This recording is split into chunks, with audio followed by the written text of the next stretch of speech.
Welcome to Channel AMAC, your insight to the Australian visa system.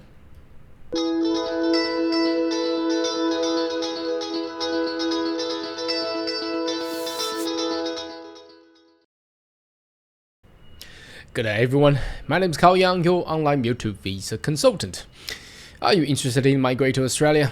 Why don't you consider to subscribe to my channel and turn on the bell on the side, so once you have all the updates and news, you'll be the first one getting all the insight. Alright, today's video is all about appealing. It's not a good thing to hear, or if you haven't clicked it in, maybe it's for information purpose or knowledge purpose, but usually if you're going to appealing process, well, that will mean your visa has been cancelled or refused. So it's not a good thing that you actually experience this, but watching this video perhaps can actually help you to, don't overlook how the complexity or difficulty of visa process is. So a lot of people had just overlooked. They try to DIY their visa, ended up with refusal or cancellation. Then you end up in the appeal process, which is costly and very intense, and it's not satisfactory. However, I would like to give a little bit of intro of how these appealing arenas actually works. I strongly do not recommend to DIY appealing process, because you end up in the shithole. I tell you, visa perhaps you can, however it's still complex or complicated enough to actually get people into trouble as well. So there are three types of appeals within the Australian migration law. One is the merits review, the other one is judicial, and the access to the so-called ministerial intervention. That means we're getting the minister to actually look into your cases. That's usually beyond the usual law. That's some circumstances. For example, during the COVID period of time, there has been numbers of cases going to minister because literally, the Parliament of Australia, government of Australia, had never thought to legislate any law that's related to counter the problem when a COVID or pandemic actually came. So that's the three of them. Hopefully that you will gain some knowledge, and you don't get into usually 70% of people won't get into this trouble, but things do come, shit happens. So you need to also know about how this process actually works. And if you're getting to this area, you really need to seek specialty and expertise on this. It's gonna be costly, unfortunately, and we do have this service as well. So if you have that requirement, might as well can contact us. All right, the first one is the merit review. Usually merit review goes into AAT. Now they have recently legislate another new entity called ART. It's the same. Now we used to call MRT, Migration Review Tribunal, and somehow the government of Australia, or I don't know when, a couple of years back, they thought, let's just save some money, let's merge MRT and AAT together. So it's all going to AAT, and now because too many review and the appeals going on, so AAT could not, because AAT technically handles all the administrative law reviews in Australia, and migration is just one part of it. But the migration review has gone into crazy numbers that the delay had cost some of the cases required to wait for 1 or 2 years, which is crazy.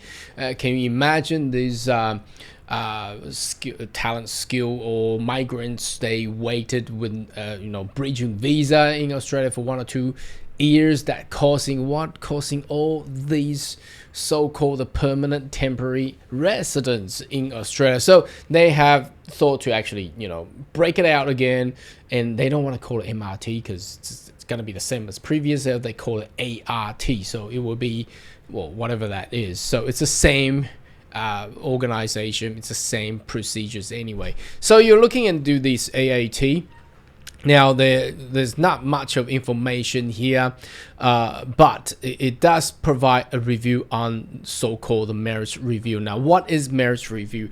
Merits review usually reviews the decision that was made due to the lack of information or supporting documents were actually provided to the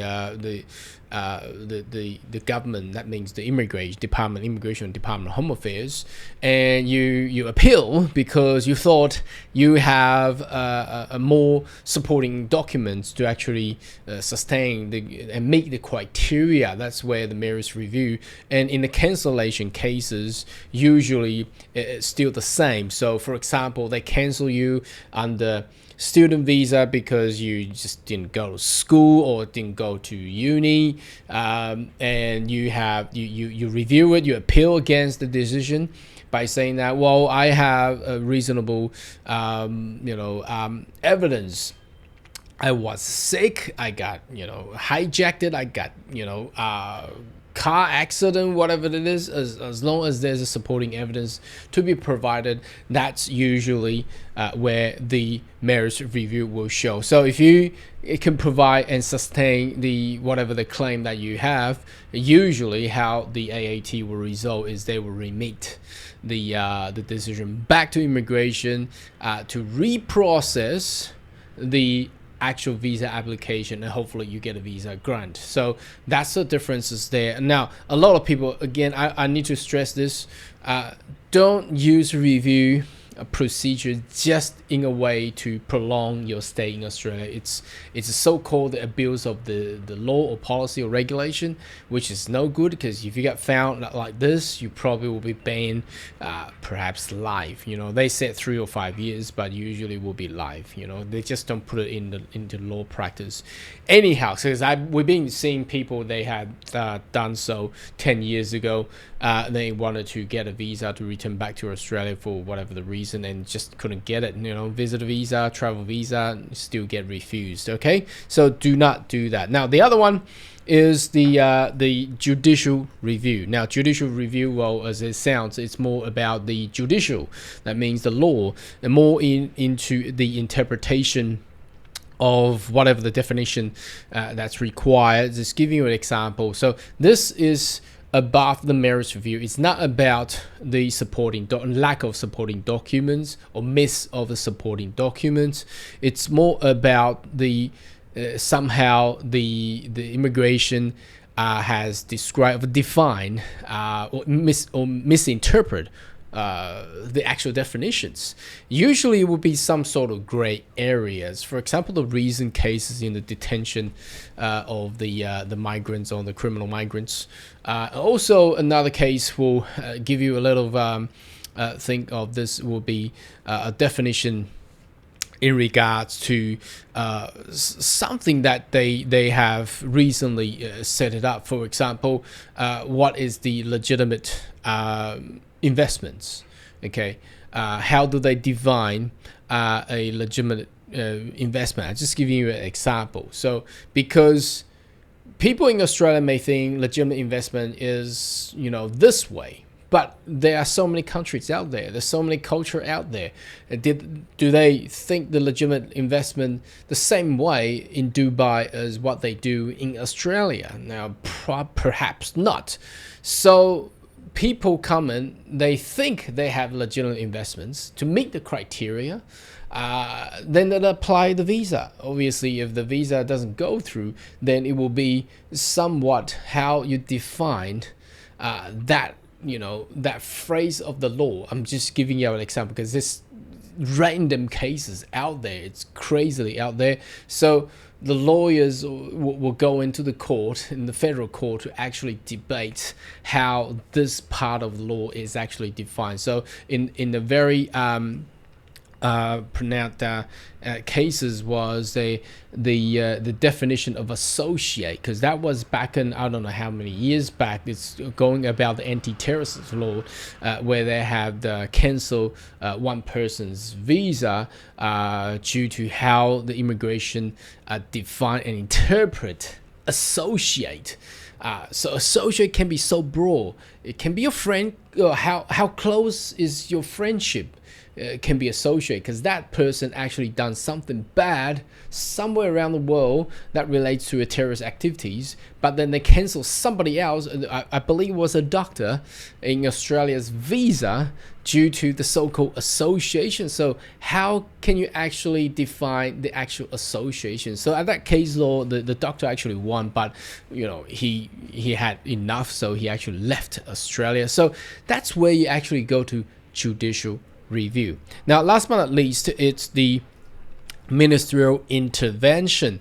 Now, this is very complex part of the law again. Now, usually you can, well, not usually, by law, you can actually access to ministerial intervention only if you have failed the AAT, the merits review. You're required to go through that hoop in order to actually be able to validly lodge ministerial intervention. So it's very, very costly procedure.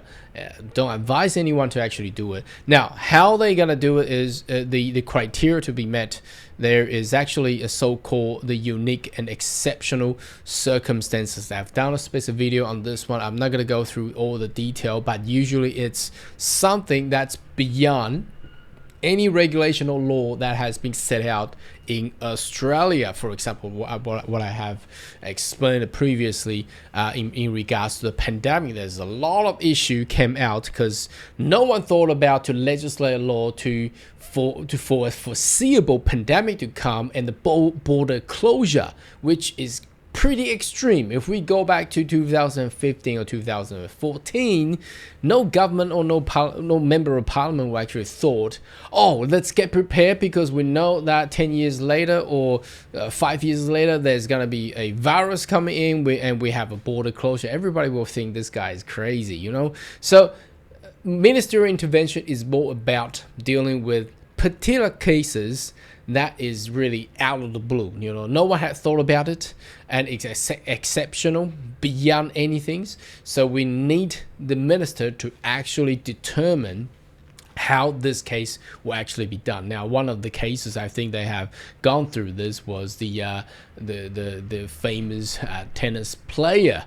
I don't know if you know this guy. Wanted to come to Australia to play the tennis match, but then his visa was cancelled somehow due to the pandemic control and things like that. But anyhow, either side can be right, either side can be wrong. But sometimes things like this will actually go to the minister, or perhaps even the minister can be prime minister itself as well. So usually that will be a very extreme cases like that. Anyhow, should you have more questions or query, more than welcome to leave a comment right down below, and I'll see you next video. Goodbye.